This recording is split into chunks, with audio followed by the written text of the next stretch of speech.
Ladies and gentlemen, welcome to this week's SCS Chat Byte. My name is Blake. And I'm Jonah. And today we are talking about baptism. It's a pretty crazy thing. We've got Easter coming up next Sunday, and so we kind of wanted to walk through it. Everybody knows about baptism, but not everybody knows what it means. Yes, and a lot of times people mix up a little bit giving it either more power or not really thinking it's a big deal than what it really is. Right. I mean, I've been baptized. Have you been baptized? Oh, yeah. When did you get baptized, Blake? I think I got baptized like 2008, just across the street at First Baptist Bossier, actually. Really? How old were you? I would have been 7, about 7, yeah. So it's been a minute. So was there an extremely life-changing story that came with that? Well, the clouds opened up and I got shot by lightning, and it was pretty, it's just a normal day at the time. But so talking about misconceptions about baptism. Yeah. I think I got baptized. So I got saved when I was around like 3 or 4, around like young, like I didn't know a lot about Jesus. But the thing is that I think someone said it once that to be saved is basically giving all you know of you to all you know of God. Wow. And so I liked that because it gave them that, because like if they were to give me a test and they're like, all right, please describe the Trinity and transubstantiation, which is a word, and all this to me, I'd be like, my favorite color is green at the time. I think if you say words like what'd you say? Transubstantiation. By the way, that's a old school, very Catholic belief that wine actually turns to blood in your stomach. Wow. We don't believe that. Is gross. Ourselves. It's weird. That's really gross. Jesus says, drink this, and it's my blood. But that's not what God bless Catholics. we think he meant. Anyway. So baptism, it's pretty much a cornerstone of our faith, but it's not a cure-all. So, we've got a lot of middle schoolers and high schoolers actually talking about wanting to get baptized this week, and that's the coolest thing. I'm so excited to hear that. But I think going in, they should know that, it doesn't absolve you of any sins. Yes. It isn't permission to keep doing what you're already doing. And it's not even really required to get into heaven. It's just basically. So let's just pause right there real quick. I think let's elaborate on that, because that is something that I have seen, even our high schoolers, like that's something that like it's hard to understand. So let's start with absolving of sins. So like with that, like can you elaborate on that? Well, I mean, basically what that would mean is like all the think of a words. sin as like So if a sin is like a mark on a box and you're like, okay, I've ticked up this many sins or something, it doesn't make those go away. Because the only thing that can do that is when Jesus died on the cross. That absolved everybody. Like that, he made the score right. As long as you've actually repented, yeah. For sure, yeah. So that's really the first step for that. So baptism is another thing entirely. Yes, and then the other thing that I know you just mentioned, like I don't want to breeze through it, because the other thing is that baptism is not a time where you, like, if you don't get baptized, it is not something that's going to keep you from going to heaven when you die. It is not going to be. So if I ask you, are you a Christian? And then I'm like, well, all right, then what does that mean? Like, how do you go to heaven? If you ever say, like, well, you have to get saved and then be baptized. Nope, not really. Right. That's not the purpose of it. Right. So tell us a bit about baptism, Blake. So the way it kind of works is in the Bible, when John the Baptist was actually, doing his practice and actually baptizing people just all the time, it was basically a way to show their willingness to repent. So it was like, okay, I'm going to lean into my faith and basically show that I'm willing to be used by Christ as a vessel to kind of, be an extension of Christ.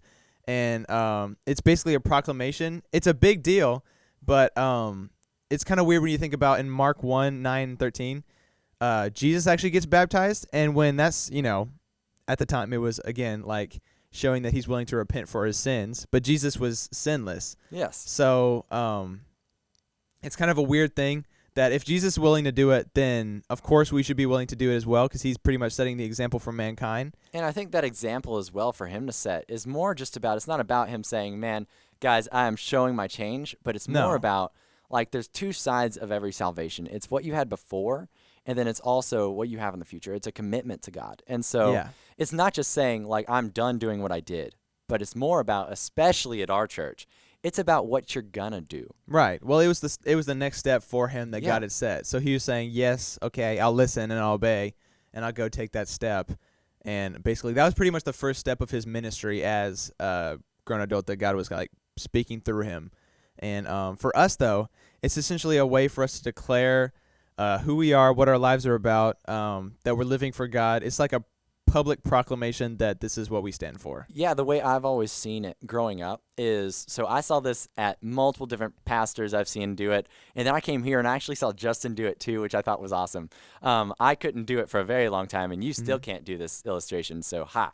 But anyway, is a wedding ring, because the thing is, as I've asked students, and some of them get these answers wrong, which is very funny, but I have a wedding ring, and what does it communicate? You want to be the student here, but what does it communicate? What does it communicate?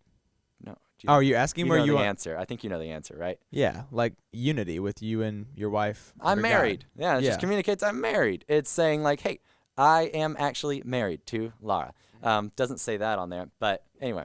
And so it shows that I am married. It's a symbol. It's something to show that to everyone I meet. If someone sees me and they're like, man, he is attractive, they'll see the ring and they'll Every know. day. Sorry. Yeah. I'm married. But so knowing I'm married, and then, so, but what I did is, what I've seen Justin do as well is that if you take it off, are you still married? Yeah. Yes, you are. Multiple students in the past have been like, no. I'm like, wait, what? And yes, you are still married. And so it's just like that. Salvation is that if you get saved, you're still going to heaven if you die, if you don't get baptized. Right. But it's a wedding ring. It's a showing that, hey, I made that decision. It's showing a commitment, not to a wife, but to God, saying like, To I'm a way of life. proud. Yeah, to being a Christian and a loving God as well. And so, and loving people and solving problems. It's really cool. And I think, a lot of high schoolers, but a lot of middle schoolers as well, have come up to me and asked, like, if they can be baptized, what they should do before that. And really, it's just a decision between you and God. And so, I got baptized. You obviously got baptized really young. And Well, actually, correction there. I didn't actually finish earlier. I got distracted for a moment. Okay. About the whole blood, I guess. I don't know. But we went through that thing. But I got saved when I was like 2 or 3. 3 or 4, I mean. And I didn't get baptized.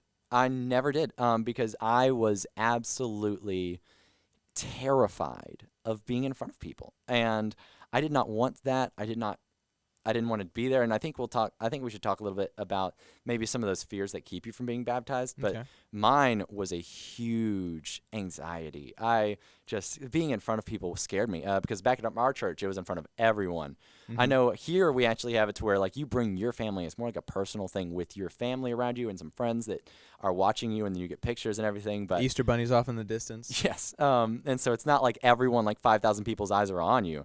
It's just you're showing to everyone around you it's special, that cares about you. But I waited forever, and so I didn't want to do it. Didn't want to do it until I think I was around 12 or 13. When I was 12 or 13, I ended up talking to one of my friends about Christ, and they ended up deciding to get saved. And afterwards, he's like, so I guess I should get baptized, right? And you're like, oh, I'm like, oh shoot. no. Me I'm too. like, oh no. And so anyway, literally I got to get baptized with one of my friends. But That's awesome. It took that for me, because I was so scared of just that opinion of others. And then also I was scared because I'm like, I've waited so long. Everyone's going to be like, wait, aren't you already a Christian? Like, why did you wait so long? And anyway, and so I kept letting it let me drag my feet, which if you want to find an excuse, you'll find one. Mine was at the, it was again, First Baptist Bossier across the street. And it was that weird, like, Baptist, like, Lion King tub that's up there on the stage. You know what I'm saying? It's like that, you know what I'm talking about. You've been to a Baptist church where they've got that window up the there? baptismal up there, yes. And they've got, like, a tub, and you're like, oh, there's everybody. And then they have the white robe and everything, and you go in, and they dunk you. And you wear a white robe? No, I didn't wear a white robe. I don't remember what I was wearing. Nothing. Just kidding. A Spider-Man costume. No, I don't know. But so I got baptized over there, and at the time I was like, that was sick. And then my brother and sister got baptized in the oceans in Hawaii, and I was like, dude, mine's kind of lame. I want to get baptized again. I asked my parents when we moved there. I was like in the 7th grade. I was like, can I get baptized again?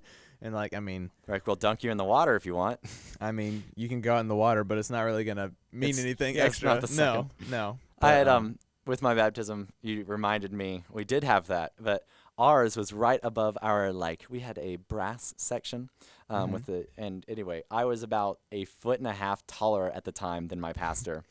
And so Dang. he dunked me, and I'm not going to say dunked, I don't know, dipped, I don't know. And water spilled over the edge onto the tuba section. Oh my And I was gosh. like, I'm so sorry. It's not like I wasn't cannonballing into the baptismal, but it was rough. I But think Ray actually had a little bit of trouble. Ray's one of our little care yes. pastors, and we had a bigger dude, and he was having trouble keeping him under the I water. love seeing that he kept picture. like floating up, and Ray's- Ray was like, "I baptize you," and like sitting on him in the name. Ray's an But, amazing man, just slightly vertically challenged. Yes, we call him Yoda for multiple reasons because he's wise and etc. But anyways, as we close out the pod today, I kind of wanted to say, if you're watching or listening and you haven't been baptized, it's an awesome conversation I think you should have with your parents on, the reasons and why you want to. If you haven't asked Or Jesus us. into your heart, And come if you talk need to to talk us. through it, yeah. For sure. You can reach out through our Instagram at the MSM and MSM TV and the HSM TV. You can text us. Our numbers are on our website. Anywhere. There's so many ways to reach out to us that if you don't, you ain't want to. There's so many reasons. And there is no pressure here. If you reach out to ask about it, we are not going to be like, and then you back out. We're not going to be like, oh, well, you're a terrible person. No, For sure. just talk to us. We are here to talk to you. We're doing baptism this Sunday, actually. So we are actually going to take a time where if you want to get baptized by me or Blake, we will set a time where there's going to be baptisms the entire time before the service on Saturday and Sunday. Mm-hmm. But we will set a time and we will all gather up and we will go through the line together. We will baptize y'all, and then afterwards we'll just get some photos with you, and then it'll be awesome. And It'll be awesome. And so- join us this weekend, Saturday, April 3rd at 6 p.m. and Sunday, April 4th at 11 a.m. for Easter at Brookshire's Arena, the SAC. It's going to be awesome. That's where we're going to have our baptisms. They're going to be, we call it the SAC. Everybody's like, I love it. But, reach out to us if you haven't been baptized and you want to.